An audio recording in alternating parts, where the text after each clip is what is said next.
여러분 지난 한 주간 동안 평안하셨습니까?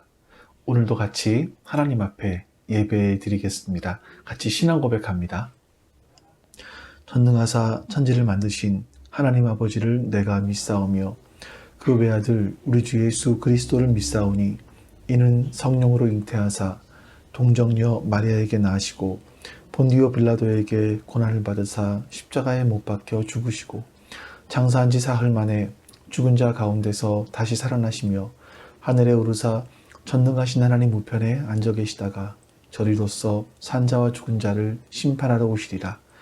성령을 믿사오며 거룩한 공회와 성도가 서로 교통하는 것과 죄를 사하여 주시는 것과 몸이 다시 사는 것과 영원히 사는 것을 믿사옵나이다. 아멘.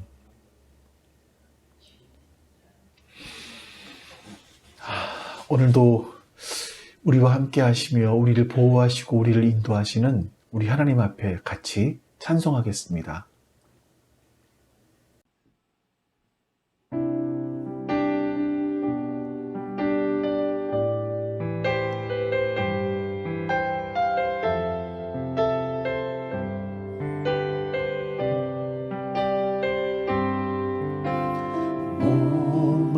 목마른 사슴시대 물을 찾아 헤매이듯이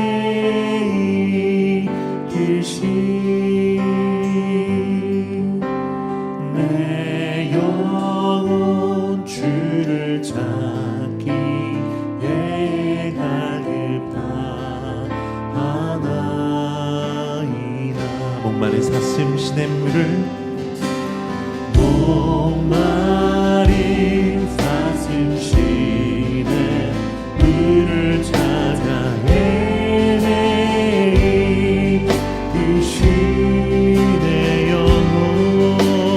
내 영혼 주를 찾기에 갈급하나이다.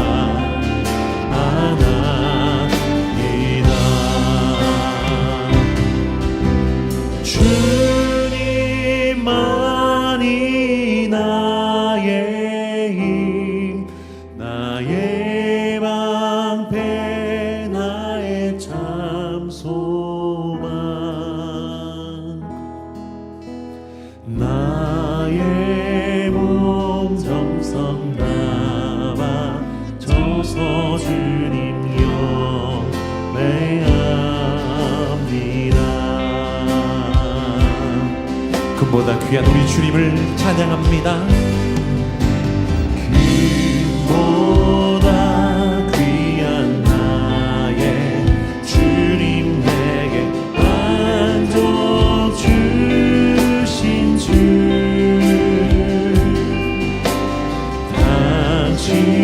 당신만이 나의 기쁨 또한 나의 참 주님만이 나의 힘,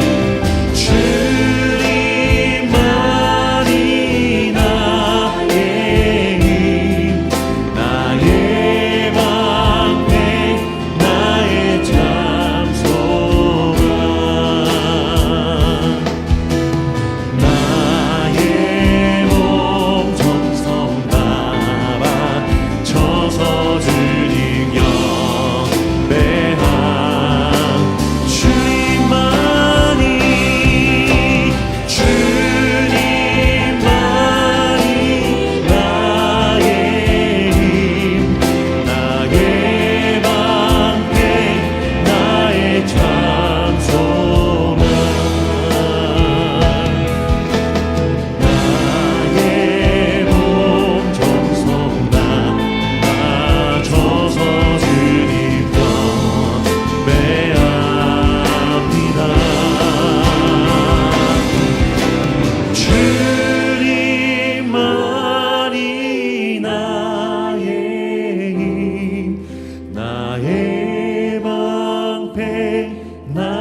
참 소망,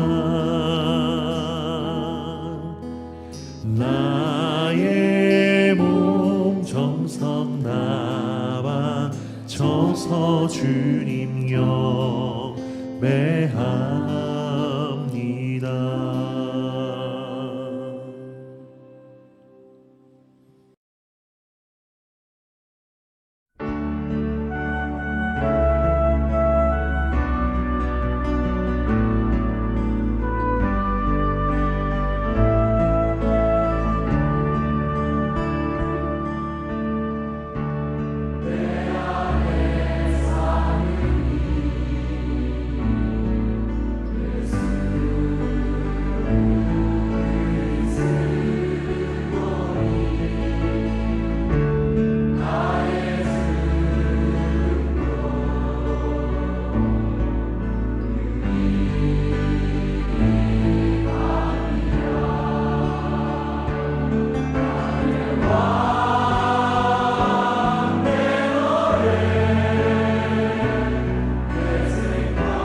주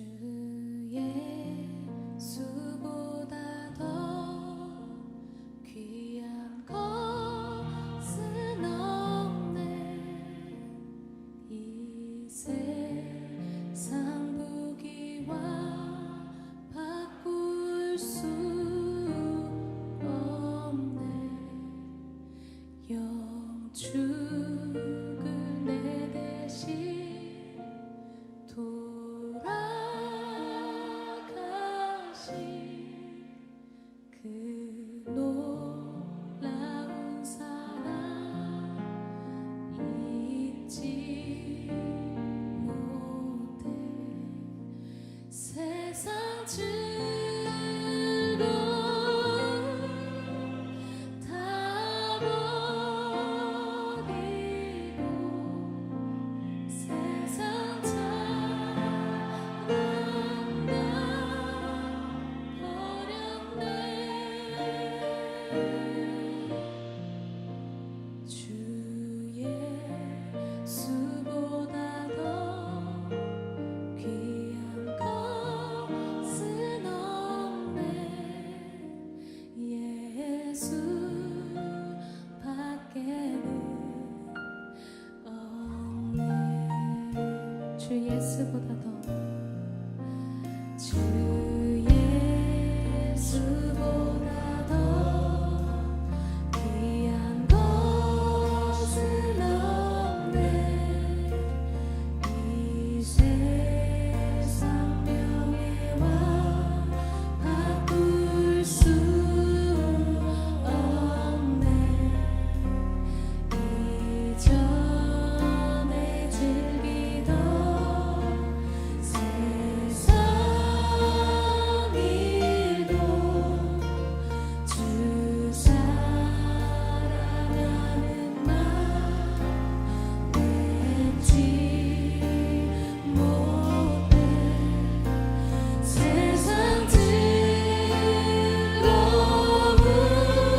이 시간 하나님 앞에 같은 한 마음으로 기도하겠습니다.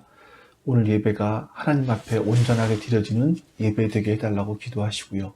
또한 참 이 나라에 지금 코로나 확진자가 7천 명이 오늘 넘었다라는 이야기를 들었는데 좀 위에서도 같이 기도해 주시기 바랍니다. 같이 기도하겠습니다. 아버지 하나님, 하나님의 사랑과 은혜를 감사드립니다. 하나님께서 오늘도 우리 가운데 함께 하시사 하나님의 선한 뜻이 우리 안에 이루어질 수 있도록 도와주시옵소서. 아버지 하나님의 기뻐하시는 그 뜻이 우리 안에 이루어질 수 있도록 도와주시옵소서. 우리가 주님을 바라보며 주의 은혜를 소망하며 나아갈 수 있도록 주님 역사하여 주시옵소서. 우리 하나님께서 우리 인생들 가운데 원하시는 그 뜻이 무엇인지, 그 인자와 자비하심이 무엇인지 주님 알게 하여 주시기를 원하고 기도하옵나이다. 아버지 하나님 도와주시옵소서. 아버지 하나님 도와주시옵소서. 오늘 주 앞에 드려드린 예배가 하나님 받으시기에 합당한 예배 될 수 있도록 주님 도와주시고, 말씀 전하는 제가 하나님 오늘 예배자가 될 수 있도록 인도하여 주시옵소서. 하나님, 그리고 하나님 나라의 코로나 확진자가 진행하고 있습니다.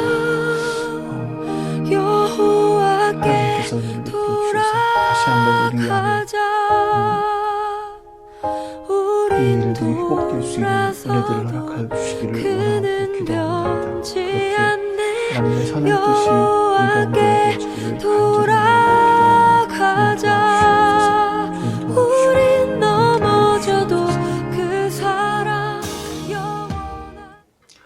아버지 하나님 감사합니다. 하나님께서 오늘도 주님을 예배할 수 있는 이 복을 주셔서 감사드리고, 이 예배를 통하여서 하나님의 선하신 뜻이 이루어질 수 있도록 역사해 주시옵소서. 오늘도 우리 하나님 바라보며 하나님의 은혜를 구합니다. 도와주시옵소서. 하나님, 코로나로 인해서 힘들어하고 있는 우리 민족 하나님 불쌍히 여겨주시옵소서. 긍휼히 여겨주시옵소서. 하나님께서 오늘 예배를 기쁘게 받아주시길 원하며 예수 그리스도의 이름으로 기도하옵나이다. 아멘. 오늘 여러분들과 함께 같이 나눌 말씀은 출애굽기 2장 1절부터 11절까지입니다. 출애굽기 2장 1절에서 11절입니다. 제가 읽겠습니다. 레위 가족 중 한 사람이 가서 레위 여자에게 장가들어 그 여자가 임신하여 아들을 낳으니 그가 잘생긴 것을 보고 석 달 동안 그를 숨겼으나 더 숨길 수 없게 되매 그를 위하여 갈대 상자를 가져다가 역청과 나무진을 칠하고 아기를 거기 담아 나일 강가 갈대 사이에 두고 그의 누이가 어떻게 되는지를 알려고 멀리 섰더니 바로의 딸이 목욕하러 나일강으로 내려오고 시녀들은 나일강가를 거닐 때에 그가 갈대 사이에 상자를 보고 시녀를 보내어 가져다가 열고 그 아이를 보니 아기가 우는지라 그가 그를 불쌍히 여겨 이르되 이는 히브리 사람의 아기로다. 그의 누이가 바로의 딸에게 이르되 내가 가서 당신을 위하여 히브리 여인 중에서 유모를 불러다가 이 아이에게 젖을 먹이게 하리이까. 바로의 딸이 그에게 이르되 가라 하매 그 소녀가 가서 그 아기의 어머니를 불러오니 바로의 딸이 그에게 이르되 이 아기를 데려다가 나를 위하여 젖을 먹이라. 내가 그 삭슬 주리라. 여인이 아기를 데려다가 젖을 먹이더니 그 아기가 자라매 바로의 딸에게로 데려가니 그가 그의 아들이 되니라. 그가 그의 이름을 모세라 하여 이르되 이는 내가 그를 물에서 건져내었음이라 하였더라. 아멘. 여러분, 그 스칸디나비아 반도, 북유럽의 스칸디나비아 반도를 아시죠? 거기 3개국이 있습니다. 노르웨이, 핀란드, 스웨덴. 이렇게 3개 나라가 있죠. 근데 이 3개 나라는 가장 행복한 나라라고들 말하죠. 그 핀란드에 어느 날 국기개양대에 깃발이 하나 올라왔습니다. 30년 만에 깃발이 올라온 건데 그 깃발이 표시하는 것은 바로 이런 뜻입니다. 교도소가 비어있다. 그러니까 다른 나라 교도소들은 막 차고 넘치는데 이 핀란드의 교도소는 텅텅 비었다라는 겁니다. 그러니까 핀란드는 여러분 그 정도로 깨끗한 나라라고 볼 수가 있겠죠. 거기다가 또 핀란드라는 나라는 굉장히 부유하기도 합니다. 근데 이 핀란드 교도소에 2007년 11월 달에 이 깃발이 내려갔다고 하죠. 그 이유가 뭐냐면 18살 이우비넨이라는 학생이 헬싱키에 있는 한 고등학교 복도에서 교실을 지나가면서 총으로 무차별 난사를 합니다. 그래서 8명이 죽고 10명이 부상을 당하죠. 그리고 2008년 9월에는요, 요켈리 고등학교에서 총기 난사 사건이 있어서 또 11명이 목숨을 잃었습니다. 핀란드라는 나라는 최고의 국가 청렴도를 자랑하는 나라입니다. 오직하면 사람들이 지상낙원이라고 하겠습니까? 근데 이 지상낙원 스칸디나비아 3개국에서 3개국은 자살률이 가장 높은 나라에 속합니다. 자, 왜 그럴까? 우리나라와는 좀 이유가 다르겠죠. 학자들이 그 이유를 한 목소리로 말하는 것이 뭐냐면, 고난이 없는 풍요는 행복이 아니기 때문이다. 이렇게 말합니다. 그러니까 풍요가 계속되면 사람들은 그 행복을 행복으로 인식하지 못하고 권태, 지루한 권태라고 인식한다는 거죠. 그래서 사람들은 삶의 의미를 찾지 못하고 자살을 택하게 되더라. 이겁니다. 우리나라 상황과는 좀 다른 개념들이겠죠. 사람들은 고난을 싫어하고 피하고 싶어 합니다. 그런데 하나님은 이 고난이라는 걸 참 많이 사용하세요. 우리가 싫어할 정도로 많이 사용하십니다. 사람들이 고난을 당할 때 제일 먼저 떠오르는 게 뭐냐면, 내가 뭘 잘못했나? 이런 것일 겁니다. 사람들에게 있어서 고난의 가장 큰 의미가 징계이기 때문이겠죠. 근데 고난을 징계로만 생각하면 별로 그렇게 큰 의미가 없습니다. 뭐 잘못했으니까 당연히 벌을 받아야 되지. 이러니까 뭐 큰 의미가 없겠죠. 근데 이유를 알 수 없는 고난, 여기에는 문제가 있을 겁니다. 나는 그동안 성실히 살았어요. 열심히 살았어요. 뭐 실수한 것도 없어요. 근데 내 인생에 감당하기 어려운 고난이 찾아옵니다. 그래서 그동안 애써 쌓아놓았던 것들이 한꺼번에 다 무너져요. 근데 이거를 해결할 방법도 없는 거죠.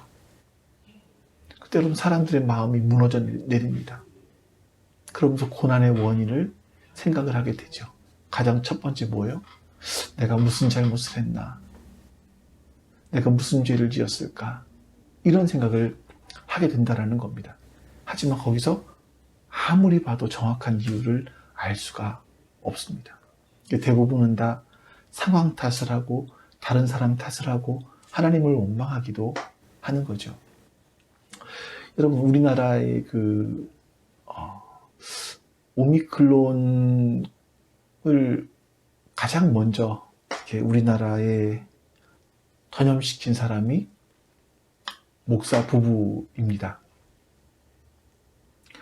네, 여러분, 지금 이 사람들의 마음이 어떨까 싶어요. 신상이 다 털렸죠. 그래서 어떤 댓글에는 너희들 자식들이나 중증에 걸려라, 막 이런 말도 나오기도 하고, 특히나 목사인이 얼마나 더 마음이 무너졌을까 하는 생각이 듭니다. 제 생각에는 이제 이 사람들이 우리나라에 살 수 있을까 하는 그런 생각이 들 정도입니다. 근데 우리가 그 내면을 잘 모르지만 이런 이야기도 있습니다. 그 교회가 순위교회이고 감리교인데요. 그 목사 부부가 사실은 우리나라 사람으로 국적을 갖고 있지만 우리나라에 살던 사람들은 아니었다고 하죠. 이제 그분들은 외국에 살다가 우리나라 목사로 우리나라에 오다 보니까 우리나라 말을 그렇게 유창하게 잘 하는 것은 아닙니다. 그러니까 못 알아듣는 단어도 있다라는 겁니다. 그래서 방역 택시를 탔느냐 그랬을 때 방역 택시라는 말이 뭔지를 모르니까 그냥 너무나 다급한 나머지 또 너무나 두려운 나머지 앞으로 또 기독교 내에서 내가 오미크론의 처음 감염자가 되었기 때문에 기독교 내에 닥치게 될 어떤 그런 상황들 뻔히 보이죠. 그 두려움 때문에 그냥 경황이 없어서 네 그러고 지나간 것이다. 뭐 이런 얘기를 하기도 합니다. 어땠을까요, 여러분?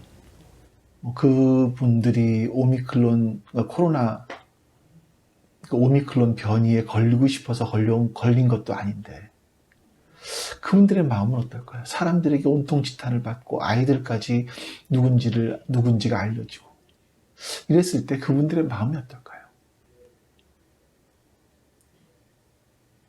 참 정말 참담할 것 같습니다. 여기서 하나님의 뜻을 구해야 될 텐데 사람들은 이런 고난이 왔을 때 일반적으로 상황 탓, 다른 사람 탓, 아니면 하나님을 원망하게 되는 거죠. 우리가 보고 있는 이 출애굽기의 시작은 이스라엘이 당하는 알 수 없는 고난으로 시작을 합니다. 이스라엘 사람들은 그동안에 요셉 때문에 별로 고난을 당하지 않고 평탄하게 살았습니다. 요셉이 아브라함에게 하나님께서 하신 말씀을 믿었고 그 믿은 말씀대로 요셉은 자기 민족을 위해서 땅을 준비해 놨어요. 그 땅이 바로 고센이라는 곳입니다. 그래서 이스라엘 사람들은 먹고 사는 데는 아무런 지장이 없었습니다. 더군다나 이집트는 농경 문화예요. 농사를 짓습니다. 그리고 유목민들은 아주 천대했어요. 가까이 하지도 않았습니다. 그래서 유목민이었던 야곱의 후손들은 이집트의 별 간섭도 받지 않고 그냥 편안하게 살아갈 수 있었던 겁니다. 근데 그러다가 그들에게 고난이 찾아옵니다. 출애굽기 1장 8절에 보시면 그 이유가 요셉을 알지 못하는 새로운 왕이 일어났기 때문이다 라고 말합니다. 근데 저는 사실 이 부분을 보면서 이해가 잘 안 되는 거예요. 요셉을 알지 못했다? 어떻게 요셉을 모를 수가 있죠? 수백 년이 지난 것도 아닌데 어떻게 요셉을 모를 수가 있었을까 하는 생각이 들어요. 좀 공부를 해보았더니 여러분들이 재밌을지는 모르겠지만 제가 그 공부한 역사 이야기를 조금만 해드리겠습니다. 이집트에는 여러 왕조가 있죠. 그러니까 일왕조 그러면 왕 하나가 다스렸던 게 아니라 아마 한 가문이었던 것 같아요. 대를 이어가는 그런 거였던 것 같아요. 이집트가 번영을 하다가 12왕조, 13왕조 때 가서는 세력이 굉장히 많이 약해집니다. 이제 이때를 타서 목축을 하던 민족이었던 아시아 쪽에, 가나안 쪽에 있던 힉소스라는 민족이 말과 병거를 타고 와서 이집트를 점령합니다. 그래서 처음으로 이집트에서 왕조가 이방인 힉소스 민족이 나라를 차지하고 왕이 되어버립니다. 그래서 이집트의 15, 16 이 두 왕조는 가나안에서 쳐들어온 힉소스 이민족에 의해서 통치가 된 거죠. 역사에 그렇게 나와 있습니다. 여러분 보세요. 노예 출신이었던 그것도 목축을 하던 노예 출신이었던 요셉이 한 나라의 총리가 된다? 이거는 정통 이집트 왕조에서는 불가능한 일입니다. 근데 같은 셈족인 힉소스 민족이 이집트를 통치해야 되니까 그래서 같은 셈족인 요셉을 총리로 등용시켰던 것이다. 그러면 이것이 이제 가능하게 보이죠. 자, 그 이후로 이게 힉소스 쪽이 쳐들어오고 정통 이스라엘의 왕조는 남쪽으로 밀려나서 살고 있었습니다. 근데 이 남쪽으로 밀려나 있던 정통 이집트 왕조가 힉소스 민족과 다시 한번 전쟁을 하게 되고 17왕조를 세웁니다. 그리고 이집트는 다시 파라오 치하에 들어가게 되죠. 근데 이게 이 이집트가 두려운 것이 뭐냐면 셈족도 목축하는 사람들이잖아요. 그러니까 고센 땅에 살고 있는 이스라엘 사람들, 그 목축하는 사람들, 이 사람들을 가만 내버려두면 안 되겠다. 또 반란을 일으킬지 모른다. 저 사람들이 사람이 저렇게 많으니까 반란을 일으킨지 모르겠다. 그래서 노예로 삼는 정책을 쓰기 시작합니다. 이제 그게 그때 파라오를 가리켜서 투트모스 1세라고 합니다. 이것이 출애굽기 1장에서 히브리인이 고난을 받게 된 배경이 되는 거죠. 우리 1장 8절에서 11절 말씀을 같이 한번 읽어보겠습니다. 1장 8절에서 11절입니다. 요셉을 알지 못하는 새 왕이 일어나 애굽을 다스리더니 그가 그 백성에게 이르되 이 백성 이스라엘 자손이 우리보다 많고 강하도다. 자, 우리가 그들에게 대하여 지혜롭게 하자. 두렵건대 그들이 더 많게 되면 전쟁이 일어날 때에 우리 대적과 합하여 우리와 싸우고 이 땅에서 나갈까 하노라 하고 감독들을 그들 위에 세우고 그들에게 무거운 짐을 지워 괴롭게 하여 그들에게 바로를 위하여 국고성 비돔과 라암셋을 건축하게 하니라. 이렇게 말씀드리니까 그 역사와 딱 맞아 들어가지 않습니까? 그러니까 투트모스 1세가 이스라엘 백성들에게 무거운 노역을 세금을 지우고요. 국고성 비돔과 라암셋을 건설을 하게 합니다. 근데 이스라엘 사람들이 희한한 게 이렇게 학대를 받으면 받을수록 괴로워 더 번성하는 겁니다. 그래서 이 이집트의 투트모스 1세는 이스라엘 사람들을 더 괴롭혀요. 그리고 그 마지막에 한 일이 뭐냐면 히브리 산파들에게 이스라엘 민족 가운데 태어나는 사람이 아이가 남자이면 다 죽여라 이렇게 명령을 내리죠. 그 당시 아들은요 미래의 소망이었습니다. 뭐 지금은 딸들입니다. 근데 그 당시는 아들이었어요. 그러니까 아들을 없애버린다라는 건 미래의 소망을 끊어버리겠다라는 겁니다. 미래에 대한 소망이 있으면 그래도 고난이 와도 참을 수 있잖아요. 이겨낼 수 있잖아요. 근데 그 소망조차도 박탈해버리는 겁니다. 이스라엘 사람들은 삶의 가장 밑바닥으로 떨어지는 거예요. 소망조차 품어볼 수 없는 그런 밑바닥으로 떨어지는 거죠. 그 알 수 없는, 이유를 알 수 없는 고난 때 가운데서 속수무책으로 당하고 있는 겁니다. 자, 여러분, 우리도 그렇지 않을까요? 도대체 왜 나에게 이런 일이 생기는 걸까? 나는 아침 저녁 열심히 운동했는데 채소도 잘 먹고 다른 사람에게 나쁜 짓을 한 것도 없는데 내가 왜 이런 병에 걸렸어? 알 수 없는 고난이 우리에게 찾아오는 거죠. 하지만 여러분, 알 수 없는 고난은 우리의 삶에 아주 중요한 계기가 된다는 걸 여러분 잊으시면 안 됩니다. C.S. 루이스라는 분이 이런 말을 합니다. 고난은 하나님의 확성기다. 고난은 하나님께서 나를 부르시는 확성기다. 이렇게 이야기를 해요. 그러니까 어려운 일이 생기면 투덜대고 원망하고 탓하던 것을 이제는 멈추고 하나님께서 큰 소리로 나를 부르시는구나 라고 하면서 내 삶을 뒤돌아보고 점검해야 된다라는 겁니다. 그러면서 이제 하나님의 시각으로 나를 한번 분석해 보는 거죠. 점검해 보는 거죠. 하나님의 시각으로 그 사건을 분석하게 되면 자기 소견에 옳은 대로 반응하는 것이 아니라 하나님의 생각 안에서 우리가 반응을 하게 됩니다. 여러분, 이스라엘은 알 수 없는 고난을 당합니다. 물론 표면적인 이유는 파라오 때문이다라는 걸 알지만 왜 이런 일이 우리에게 일어났을까? 우리가 뭘 잘못했을까? 이렇게 생각할 수 있었을 겁니다. 그때 발걸음을 멈추고 심호흡을 한번 깊이 하고 묵상하는 거예요.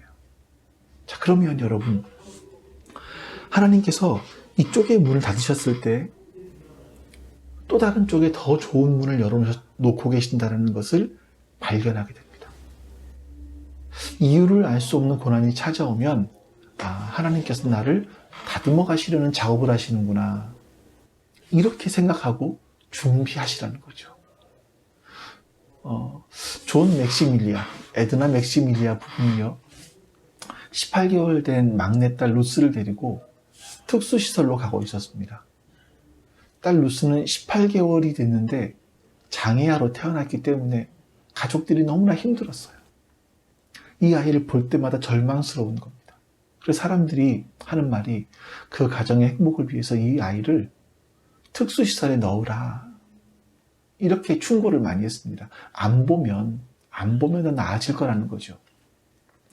그렇게 어렵게 결단을 하고 이 아이 루스를 데리고 특수시설로 가고 있는 중이었습니다. 이 아이를 데리고 부부가 가는데 차 안에서 무슨 말을 할 수 있었겠습니까? 그 차 안에는 정막이 흐르고 있어서 아빠가 라디오를 켰습니다.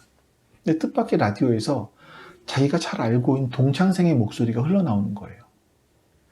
그 남편의 동창생은 양다리가 없는 그런 친구였는데 그 친구는 장애인 고용단체에서 회장직을 맡고 있었다고 합니다. 그 당시에 그는 어린 시절을 회고하면서 이렇게 말했다고 하죠. 어머니가 제게 이런 말씀을 하셨습니다. 장애를 가진 아이가 태어날 때는 하나님과 천사들이 회의를 열어. 그리고 이 아이를 어느 집에 보낼지를 결정하게 된단다. 어느 가정이 이 아이를 가장 사랑해 줄지 이거를 회의하는 거지. 그래서 네가 우리 가정에 태어난 거야. 이 라디오에서 이런 말이 흘러나옵니다. 이 말을 듣자마자 에드나는 라디오를 끕니다. 그리고 눈물이 가득 고인 눈으로 여보, 우리 당장 집으로 돌아가요.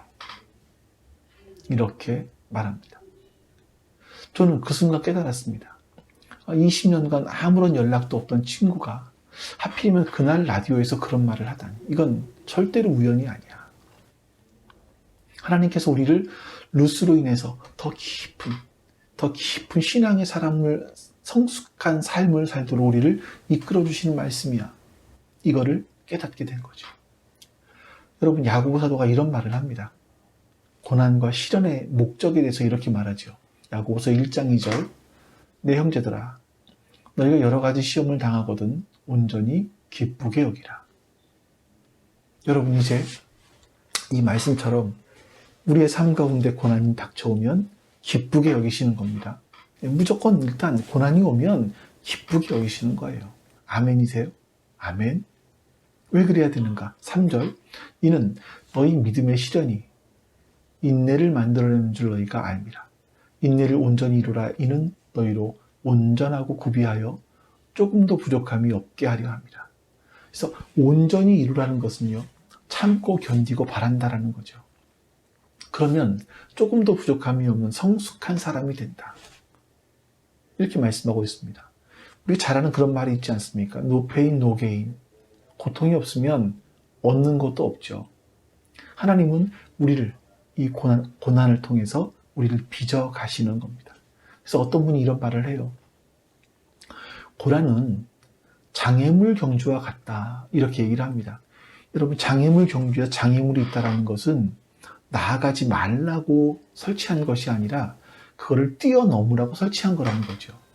그래서 앞으로는 장애물을 만나면 여러분, 이건 뛰어넘어야 되는구나. 이렇게 생각하시기 바랍니다. 어떤 분이 이런 말을 하시더라고요. 하나님께서 나를 끊임없이 벼랑 끝으로 몰아가시고 마침내는 미셨다. 나는 드디어 날았다. 하나님께서 나를 끊임없이 벼랑 끝으로 몰아가셨어요. 그리고 마침내 벼랑에서 미셨습니다. 그러자 나는 날 수 있게 되었다. 이거죠. 때로는 걸려 넘어질 때도 있죠. 하지만 다시 일어나고 다시 일어나다 보면 장애물은요, 더 이상 장애물이 아니라 나를 점점 더 성숙하게 만들어가는 도구가 될 뿐입니다. 여러분, 알 수 없는 고난이 시작되었을 때 하나님께서는 이미 다 준비하고 계신다는 것을 믿으시기 바랍니다. 그럼 당연히 다 그걸 믿게 되면 당연히 내 머리를 굴려서 이게 뭐지가 아니라 하나님께 여쭙게 됩니다.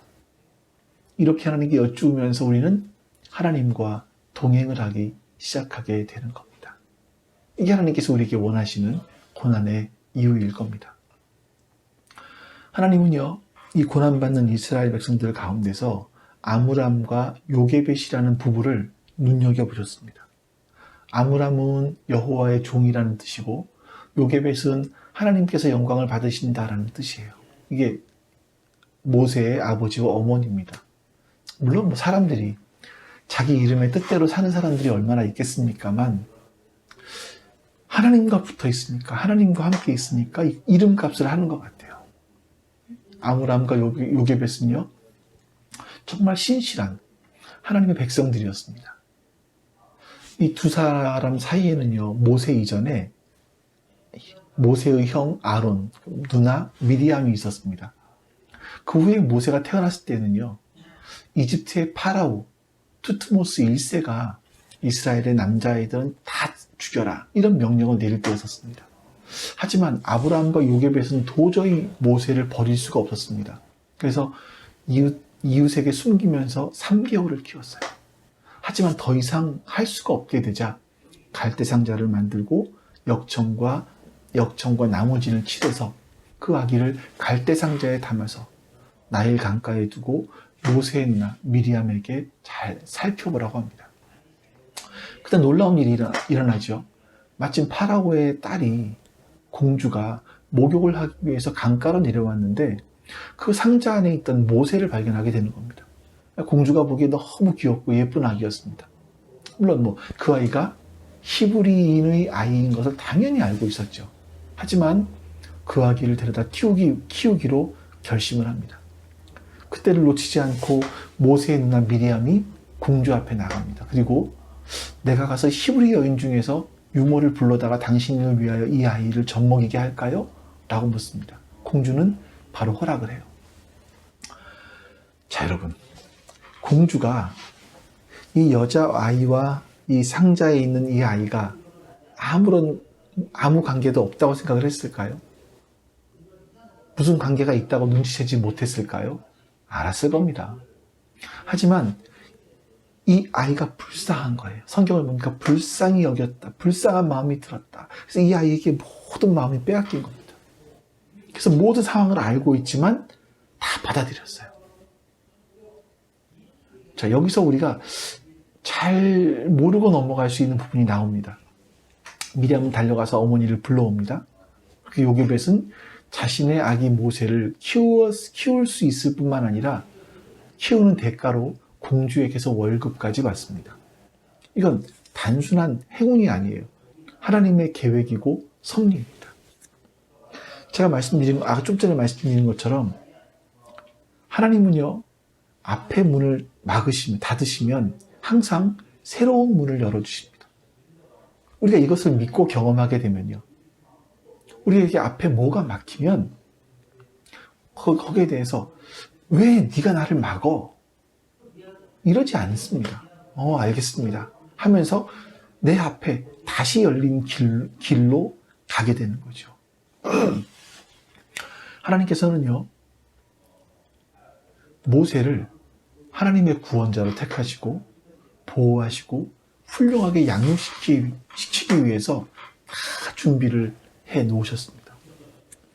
여러분, 그것도요, 모세를 왕궁에서 키운 게 아니라 아므람과 요게벳의 집에서 키우게 하셨습니다. 우리 9절과 10절 말씀 중간 부분 더 볼게요.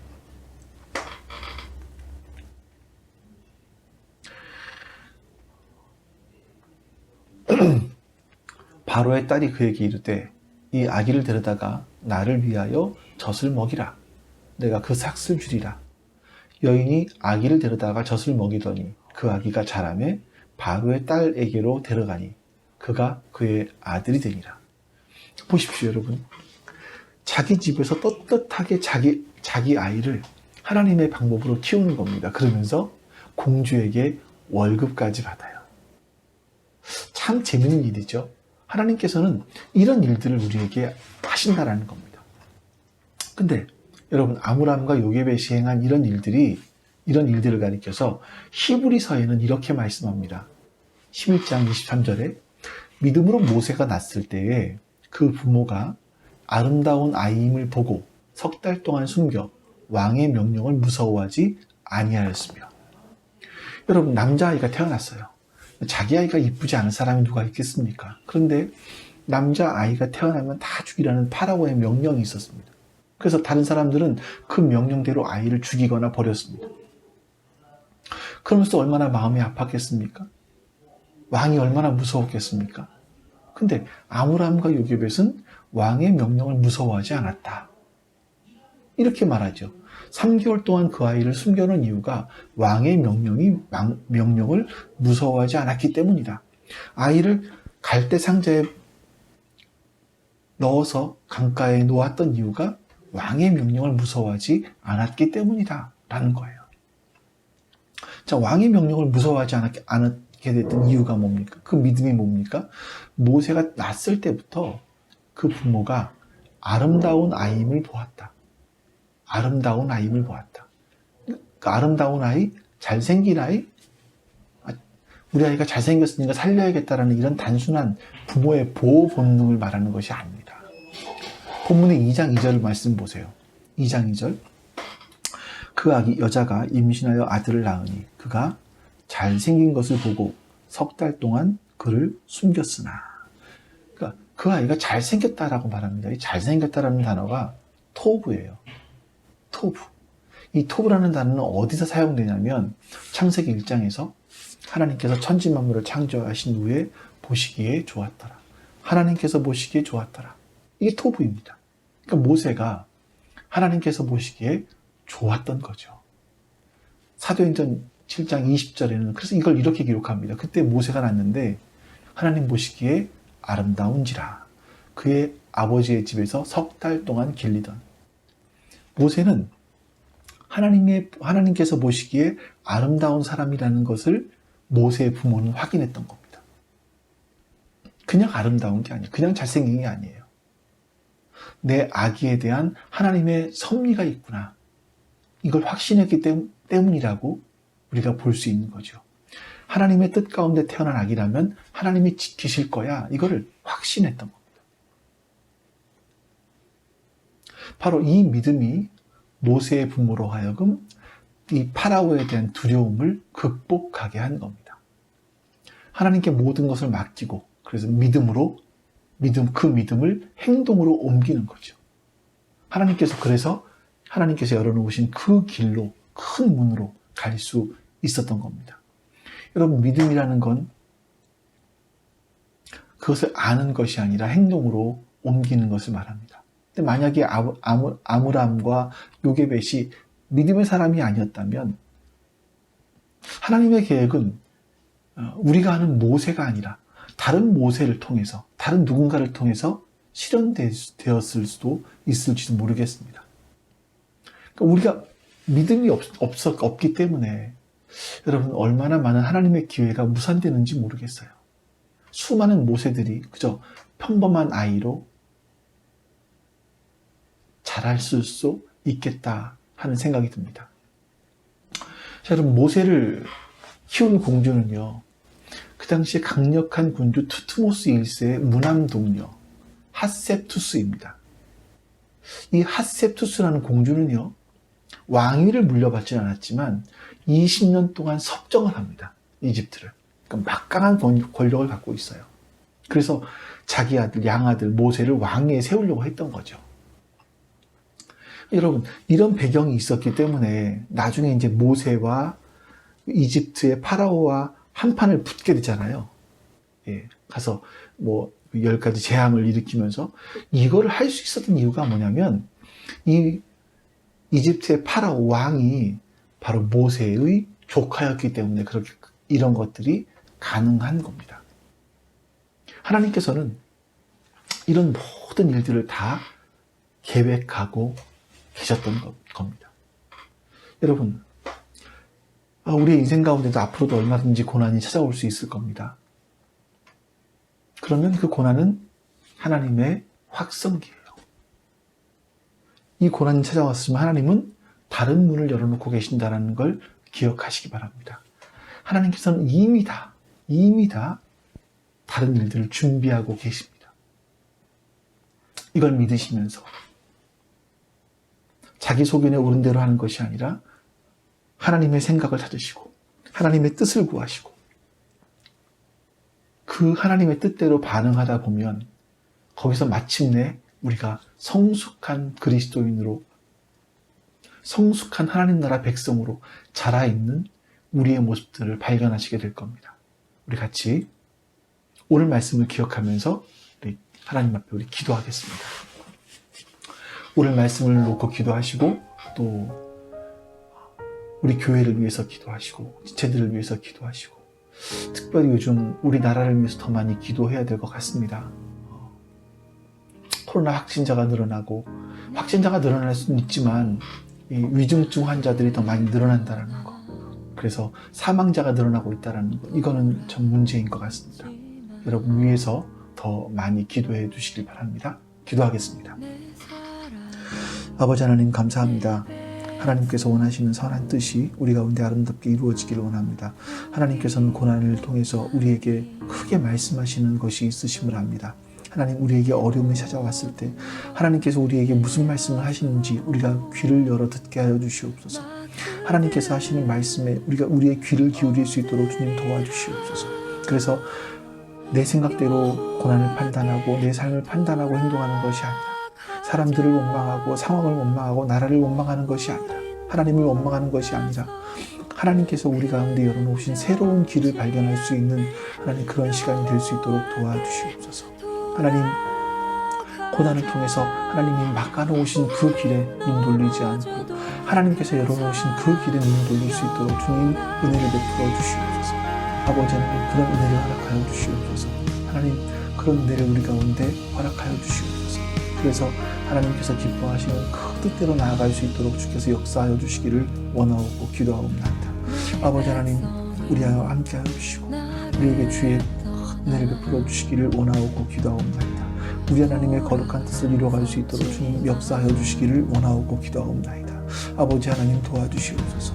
아버지 하나님 도우시고 함께하여 주시옵소서. 하나님께서 우리 교회를 지키시고 하나님 붙들어 주시옵소서. 우리 교회를 지키시고 붙드시사 하나님 아버지의 거룩한 뜻이 우리 안에 이루어질 수 있도록 도와주시기를 원하고, 우리 치를 가운데 하나님 몸이 아픈 이들 기억하여 주시옵소서.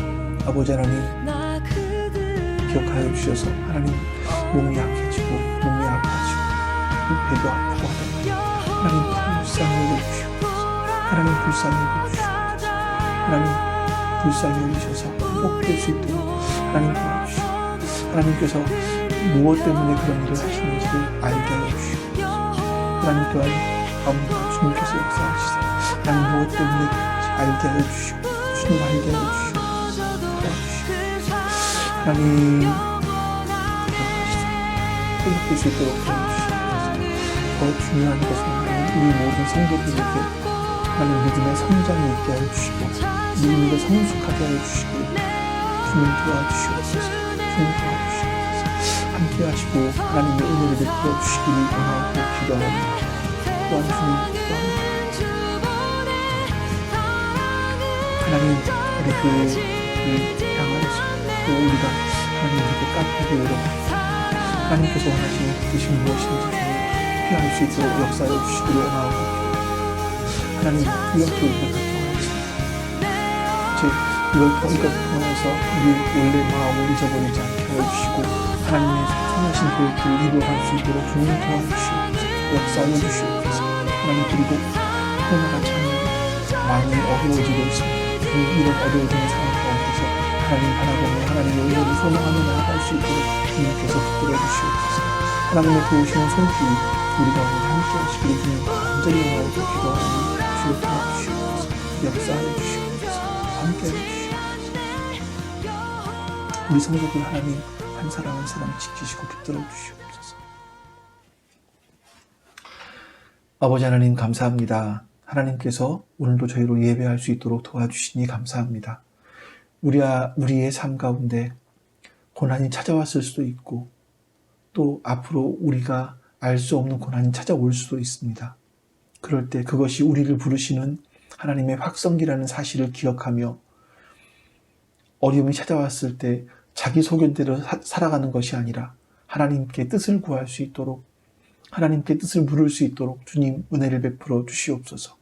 하나님, 그리고 우리 교회 지체들 기억하여 주시고 또한 이 나라 지금 코로나 때문에 많이 힘들고 어려운 상황 가운데 있는데 하나님 도우셔서 우리 성도들 또 모든 그리스도인들 또 모든 힘든 분들 기억하시사 어려움 가운데서 잘 이겨낼 수 있도록 은혜를 베풀어 주시옵소서.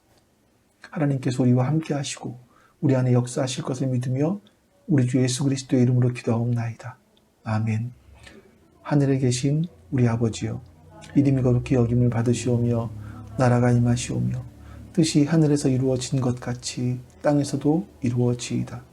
오늘 우리에게 일용할 양식을 주시옵고 우리가 우리에게 죄 지은 자를 사하여 준 것 같이 우리 죄를 사하여 주시옵고 우리를 시험에 들게 하지 마시옵고 다만 악에서 구하시옵소서.